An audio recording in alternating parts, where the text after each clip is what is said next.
Olá, meus caros, tudo bem com vocês? Na aula de hoje, nós daremos sequência ao nosso estudo sobre o movimento literário denominado trovadorismo. Movimento esse que faz parte da literatura portuguesa e vocês têm sobre ele, dentro da apostila de literatura, no módulo 2, capítulo 4, ok? Nós já fizemos uma breve introdução em outro momento sobre esse período literário e hoje daremos sequência enfatizando, buscando entender um pouco sobre o contexto da época e sobre a produção realizada pelos autores. Bom, primeiramente nós temos que pensar que essa origem ou as origens da literatura de Portugal estão intimamente ligadas a esse período denominado Idade Média, que foi o período experimentado por esse momento chamado trovadorismo. Tanto é que nós temos esse início, digamos assim, da literatura em Portugal, sendo denominado de Era Medieval, e ele sendo dividido em duas partes, em dois momentos. O primeiro momento, a primeira época, estende-se do século XII até o século XIV, meados do século XIV, e a segunda época do século XV ao início do século XVI. Essa divisão, primeira e segunda época, primeira e segunda fase, elas trarão como resultado, como característica, produções literárias diferentes. Na primeira metade, na primeira parte, nós temos ali o foco sendo ligado ou estando ligado à produção do gênero lírico, dos poemas, das cantigas. Na segunda metade, nós teremos ali o incremento ou o desenvolvimento propriamente dito da questão artística ligada ao teatro, tá? Nós teremos peças, autos e etc. Nesse momento surge um autor chamado Gil Vicente, bastante importante para a época, e nós temos também textos ligados a crônicas de viagem, crônicas de momentos específicos, etc. Dentro desse momento também nós falaremos sobre Fernão Lopes, um escritor português de relativa, de significativa importância. Para esse primeiro instante nosso, nós abordaremos a questão do trovadorismo. O que foi esse momento denominado de trovadorismo? Foi um primeiro instante da literatura portuguesa e que recebeu forte influência da cultura provençal. Essa região provençal, ela corresponde ao sul da França, tá? Uma região ali que, de certa forma, influenciou vários momentos, vários pensamentos, ideias dentro da constituição da literatura realizada em Portugal. As cantigas trovadorescas foram as primeiras manifestações literárias, justamente por quê? Porque elas coincidiram com a formação do Estado e da cultura portuguesa. Então é interessante que nós observemos o reflexo da cultura, da sociedade, da política, da economia na literatura. E a literatura sendo uma espécie de espelho que nos traz, nos demonstra como foi esse momento vivido, experimentado por Portugal. Um outro ponto, essas cantigas, né, correspondem às primeiras tentativas de libertação da cultura teocêntrica imposta pela Igreja no período medieval. Então, nós vamos ter aqui uma primeira manifestação, um primeiro tentar de dissociar-se ou libertar-se dessa cultura teocêntrica imposta pelo período vivido, pelo contexto da época. Tá? Lógico que isso só vai ser de fato realizado e tal próximo ali ao Renascimento, onde nós teremos o renascer de certos pensamentos, certas ideias, o foco voltando ao homem, né? Aí nós vamos ter a questão do antropocentrismo, mas isso é questão mais adiante. Para esse momento, é interessante que vocês observem que a literatura estava sendo, em Portugal, formada, organizada, e essas primeiras tentativas correspondem ao momento do trovadorismo. Um outro ponto importante, né, é nós observarmos que em Portugal, assim como em outros lugares, né, a literatura, ou dentro da literatura, a poesia surge antes do que a prosa. Justamente por quê? Porque a poesia ela foi acompanhada, ou ela era acompanhada por instrumentos musicais, danças, e isso facilitava o acesso das pessoas a essa arte.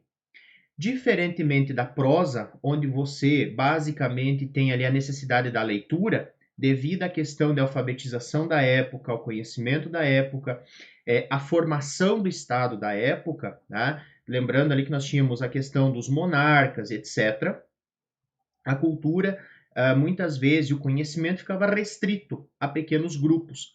Então, para que a população tivesse acesso, uma forma, um facilitador deveria ser adotado.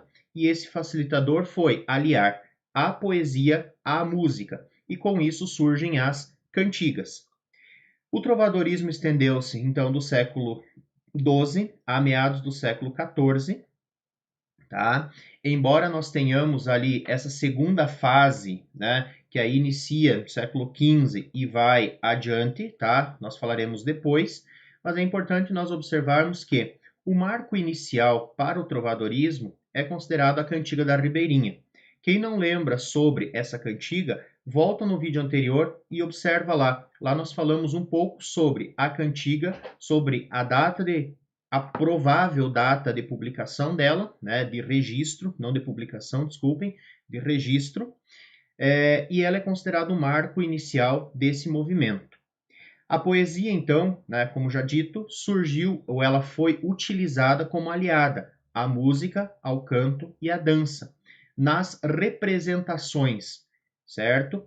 Os poemas eles eram acompanhados de instrumentos musicais e por isso foram denominados de cantigas, criadas por um trovador. Então, o trovador era o produtor, ou foi o produtor, das cantigas. E a reunião dessas cantigas resultou em livros, denominados de cancioneiros. O cancioneiro nada mais é, desculpem, do que a reunião das cantigas de uma determinada época, de um determinado local. Esse período denominado de trovadorismo foi um período profícuo, produtivo na questão artística. Por quê? Há registros ali de cerca de 2.000 composições e 200 poetas presentes nesse contexto. Caso nós pensemos com o olhar de hoje, 2.000 composições e 200 poetas pode parecer algo ínfimo, algo pouco.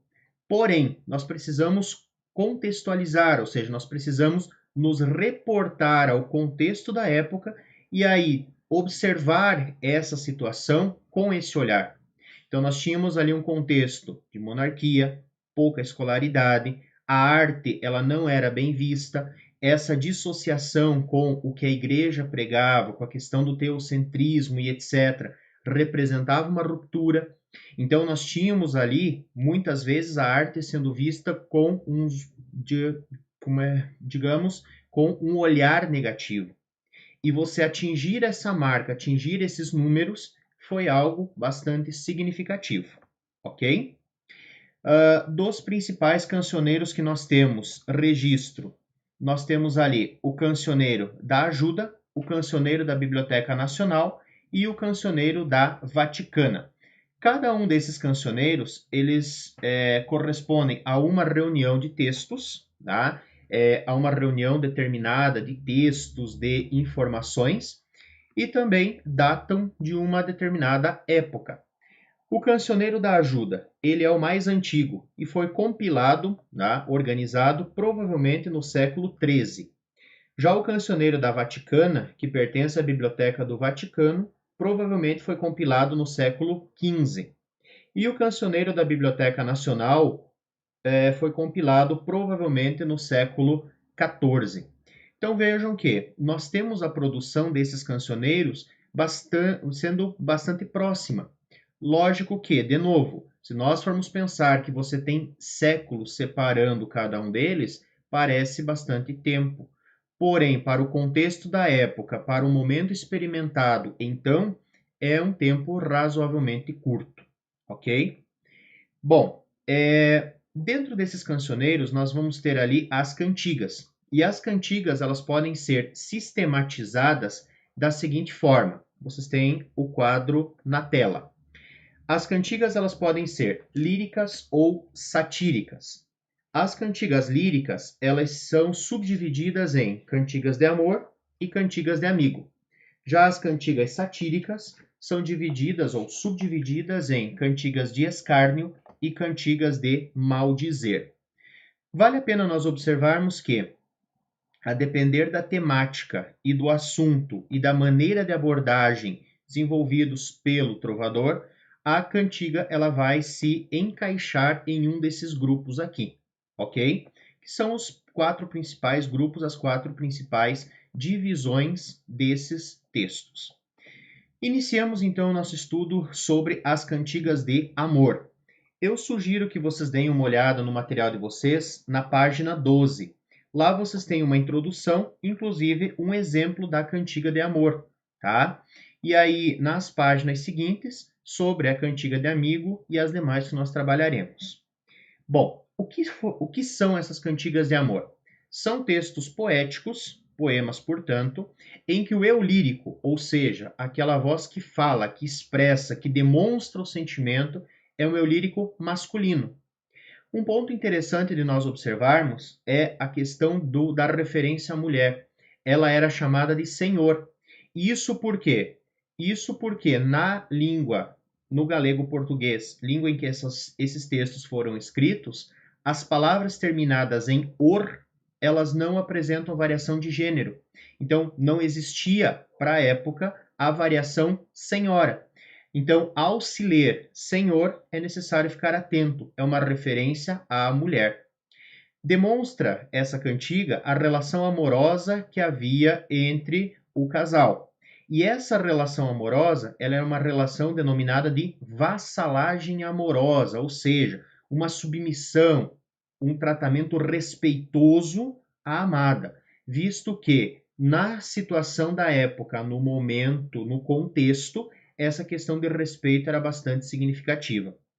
A vassalagem amorosa, ela exigia mesura e moderação, ou seja, ter bom senso e ter moderação no trato, na forma de expressão, nas palavras a serem usadas e etc. Era bastante recorrente o sofrimento amoroso, tá? Ou seja, essa coita amorosa, essa conquista amorosa sendo fruto de um sofrimento bastante intenso vivido pelo eu lírico. O amor era visto como irrealizável, marcado pela distância, já que você tinha essa questão social interferindo ali. E um outro detalhe é o ambiente, ou a ambientação dessas cantigas era o ambiente cortês, ou seja, o ambiente frequentado pela nobreza. Vamos a um exemplo dessa cantiga. Senhora minha, desde que vos vi, lutei para ocultar esta paixão que me tomou inteiro o coração, mas não o posso mais e decidi que saibam todos o meu grande amor, a tristeza que tenho, a imensa dor que sofro desde o dia em que vos vi. É interessante nós observarmos aqui, essa versão que eu trouxe para vocês, ela já é uma adaptação, uma tradução, né, à linguagem contemporânea, porém, vocês encontram na internet vários exemplos com a linguagem da época. E aí nós precisamos, muitas vezes, nos debruçar e, entre aspas, traduzir, adaptar o que havia de linguagem na época para a nossa realidade atual. Um ponto interessante a ser observado aqui é esse amor sofrido, esse sofrimento por não atingir a pessoa amada. Isso era uma constante nas cantigas de amor. Observem a referência feita, senhora minha, né? A referência feita à mulher, então era um homem, o eu lírico, um homem que estava escrevendo, expondo os seus sentimentos, ok? Bom, pessoas, na sequência nós vamos falar brevemente sobre as cantigas de amigo. O que são as cantigas de amigo? São cantigas em que o eu lírico ele é feminino. E aí um detalhe importante, nós vamos ter o eu lírico sendo feminino, a voz que expressa o sentimento sendo feminina. Todavia, a cantiga muitas vezes ela era, ou na maioria das vezes, escrita por um homem, que assumia esse eu lírico feminino para justamente expressar o sentimento, expressar a emoção. O ambiente, ao invés de ser o ambiente da nobreza, aqui é o ambiente popular, o ambiente do povo. Há a presença também de obstáculos para a realização do amor, só que diferente do sofrimento, da vivência na cantiga de amor, Na cantiga de amigo, normalmente era uma separação, por exemplo, devido à guerra. Ao predomínio do sentimento de saudade, tá? A ausência do amado, a ausência da pessoa amada, e isso trazendo essas lembranças, evocando lembranças e tal, para o eu lírico. A coita amorosa, esse sofrimento de novo está presente, tá? Como a gente já falou, devido a essa partida, essa distância. E o amor ele era visto, ou ele era experimentado como algo irrealizável, ou seja, algo que deveria ser apenas vivido na memória, apenas vivido no plano não plausível, não real, não material, ok? Vamos para um exemplo dessa cantiga. Ondas do mar de Vigo, se vires meu namorado, por Deus, digam, se virá cedo. Ondas do mar revolto, se vires o meu namorado, por Deus, digam, se virá cedo. Se vires meu namorado, aquele por quem eu suspiro, por Deus, digam, se virá cedo. Se vires meu namorado, por quem tenho grande amor, por Deus, digam, se virá cedo. Observem que, devido a essa cantiga retratar esse ambiente mais popular, mais do povão, e nós termos ali essa presença, né, do eu lírico sendo feminino, nós vamos ter aqui na estruturação dela a presença de algumas estruturas que se repetem. Por exemplo, nos versos Ondas do Mar, tá? O início ali que é comum. Assim como Se vires meu namorado, que acaba se repetindo. E por último, por Deus, se virá cedo. Observem que essa estrutura que se repete, nós damos o nome de paralelismo. O que é o paralelismo? São essas estruturas semelhantes que se repetem. No caso da expressão por Deus, digam se virá cedo, nós temos ali uma espécie de refrão para que essa obra, para que essa composição fosse guardada, fosse associada por quem a ouvisse. E normalmente essas cantigas elas eram apresentadas à população. Por isso da linguagem mais simples, por isso dessa brevidade nos versos, nas estrofes, e por isso também do paralelismo, da repetição, tá? E essa é uma característica bastante importante desse grupo de textos chamado Cantigas de Amigo, ok?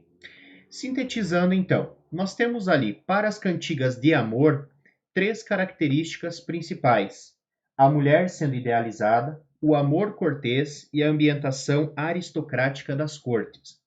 Já nas cantigas de amigo, nós teremos a mulher sendo mais real, mais próxima, o amor sendo natural e a ambientação sendo popular ou sendo urbana, ok? Vamos observar ali o seguinte, a questão também do eu lírico, tá? Enquanto nós temos ali no amor, na cantiga de amor, a mulher idealizada, aquela que está longe de ser atingida e etc., na cantiga de amigo, nós vamos ter essa mulher real, tá? Justamente por isso é que ela expressa seus sentimentos, expressa suas emoções e suas saudades, por conta da distância experimentada devido, por exemplo, ao contexto da guerra ou contexto de navegações, explorações, etc., que eram comuns à época, ok? Bom, pessoas, convido vocês a darem uma olhada com bastante atenção na apostila, a partir das páginas 12 até a página 15. Façam a leitura dessa sequência, observem, salientem ali as características que foram citadas aqui no vídeo, tá? E aí vai ficar como atividade a ser desenvolvida por vocês as páginas 16 e 17. Essas atividades ali, elas envolvem a análise de algumas cantigas, de alguns fragmentos de cantiga, justamente resgatando esses conceitos ou essas características fundamentais até aqui analisados, ok? Qualquer dúvida, entre em contato. Bons estudos para vocês e até a nossa próxima aula. Até mais!